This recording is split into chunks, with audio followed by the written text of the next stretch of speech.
This is College Game Day.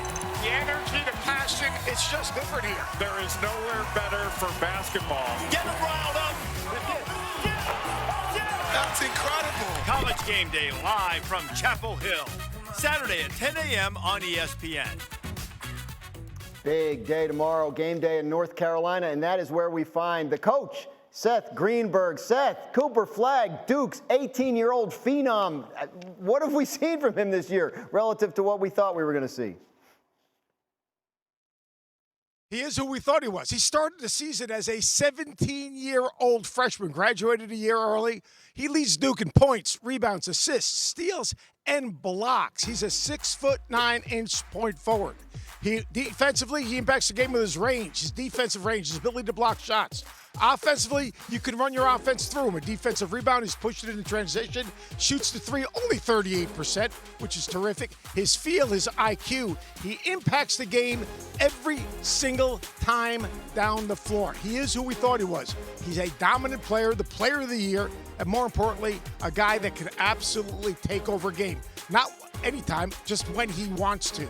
And that's the thing that makes him so interesting to me, is that he lets the game come to him. His IQ is ridiculous, but he impacts winning every single time down the floor. So is this a wrap on the number one pick in the NBA draft? Is he a surefire number one overall? He is to me. You think about the NBA now, you think about positionless basketball. 6'9", 7-foot wingspan, point forward. You can run your offense through him. Defensive rebound, he can initiate your fast break. You can put him in a ball screen. And defensively, he's positionless. So you can switch in short clock. He can guard in multiple positions. He rebounds the basketball. He's 18 years old. The only thing he's missing right now is strength. As his body matures, all of a sudden now you have a 6'9" dominant player that can impact the game on both sides. To me, he's the number one pick in the NBA draft. There are other guys, Ace Bailey, Dylan Harper, very good players. But to me, Flagg, as an 18-year-old, what he's doing, how he's impacting winning, his feel, his IQ, his skill, to me, he's the overall number one pick. You know, one of the things we love to do, especially when we look ahead to drafts, is make comparisons. Like, who does this guy remind you of that has already played in the NBA? So when you see Cooper Flagg, who does his game remind you of? He's got a little Jayson Tatum in his game. He's got a little Grant Hill in his game. He's got a little Scottie Pippen in his game.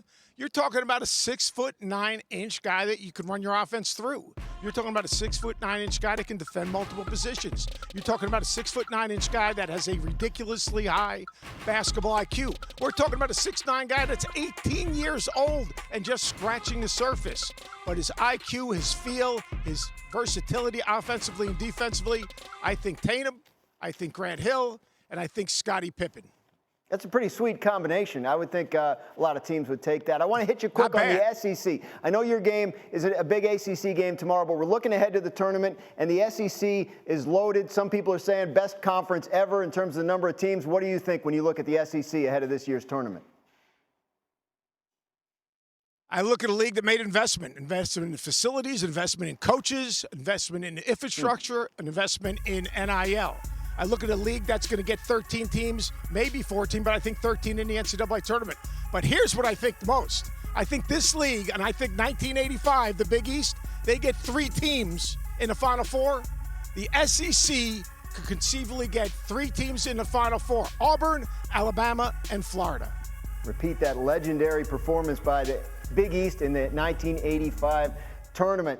Thanks, Seth. Great to talk some college hoops with you on Get Up this morning. Enjoy the game tomorrow. We've got huge college basketball rivalry games tomorrow on ESPN, including our Sonic Blockbusters, #1 Auburn hosting #7 Alabama at 2:30, followed by Arizona at Kansas, and the one we were just talking about, second-ranked Duke taking on North Carolina.